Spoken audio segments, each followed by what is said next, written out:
Good morning. This is our continuing study on the book of Esther.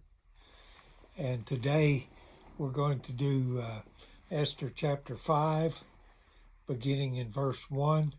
Now, if you remember, in chapter 4, Esther is, she and Mordecai are talking about her going before the king.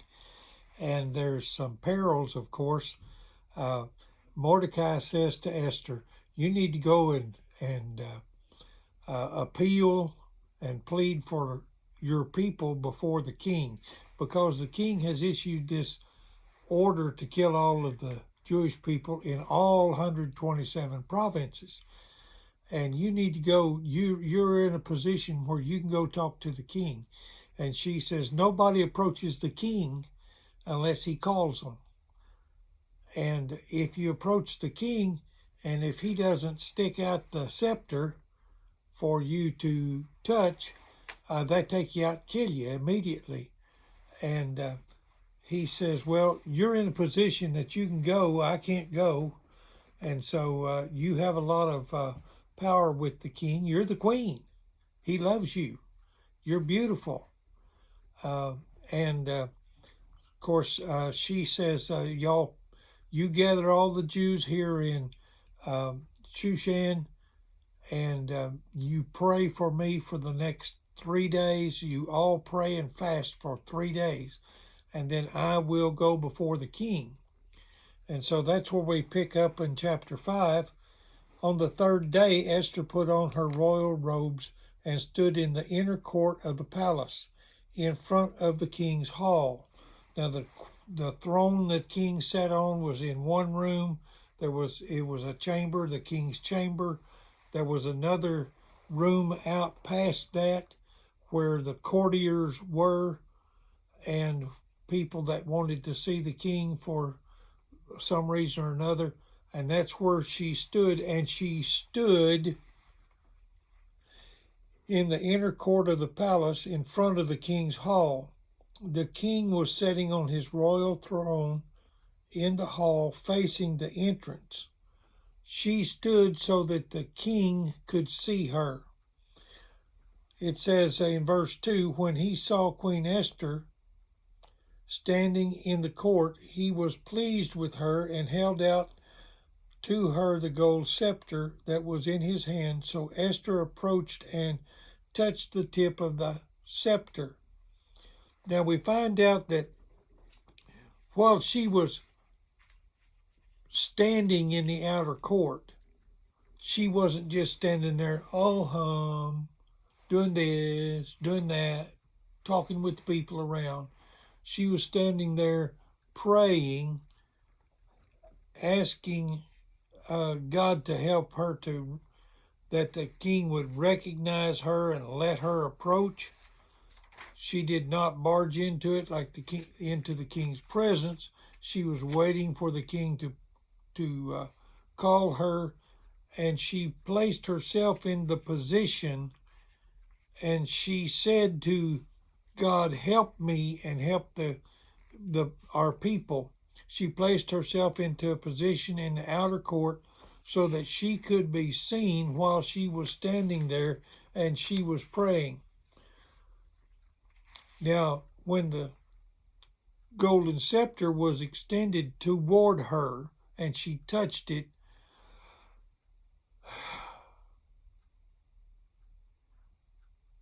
first step's done.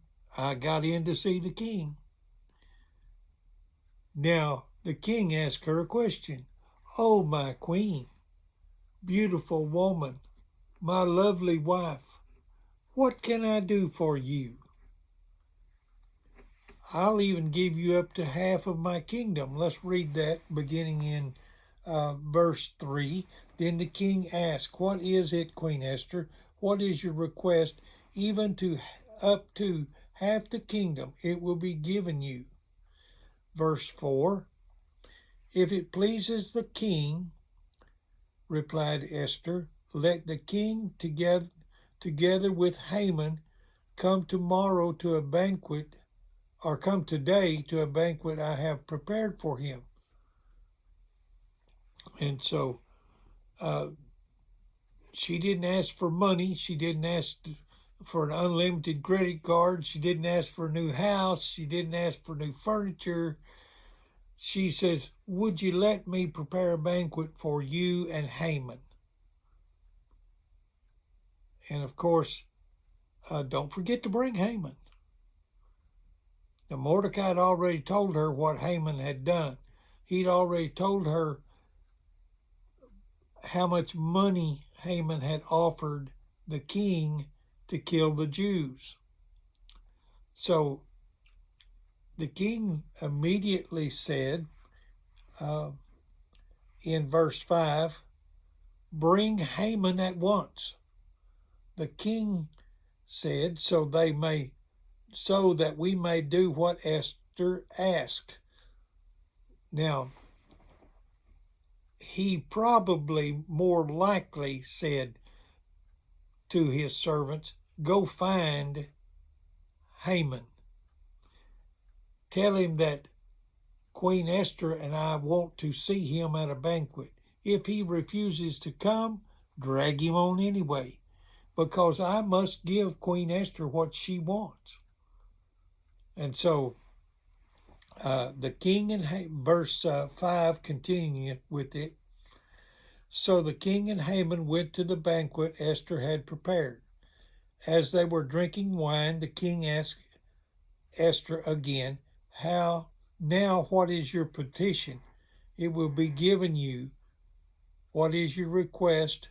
And here we go again, up to half the kingdom. I'll give you so much that you just won't believe it. What do you want? And so it will be granted. And Esther replied, my petition and my request if the king regards me with favor, and it pleases the king to grant my petition and to fulfill my request, let the king and Haman come tomorrow to another banquet. I will prepare for them. Then I will tell you what I want. I'll answer the king's question. So here we have them at the first banquet, and they are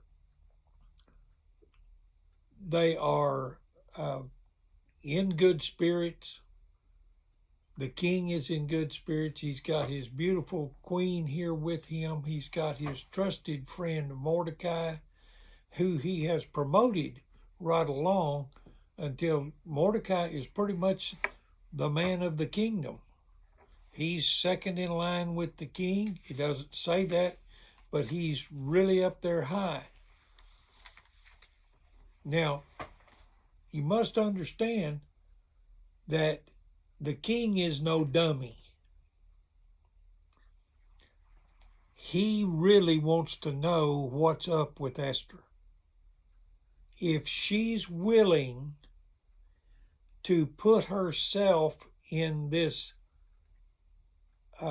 position of where I could just have her killed, or I could talk to her, if she's put herself in that position, she really needs something. It's not just a new dress or a new pair of shoes. It's not a new car. What do you think it might be? It's a suspenseful thing to him. He's offered her up to half the kingdom.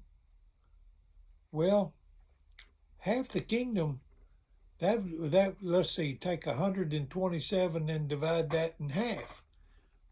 That's about 63 and a half countries that she could get. And in those 63 and a half countries, there's a lot of money there. And she didn't seem to be interested. So it's kind of nice, or not nice, but kind of a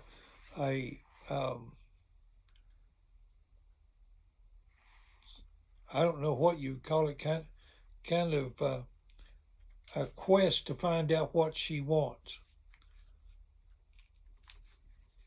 And so she said, y'all come back tomorrow and I will tell you what I want.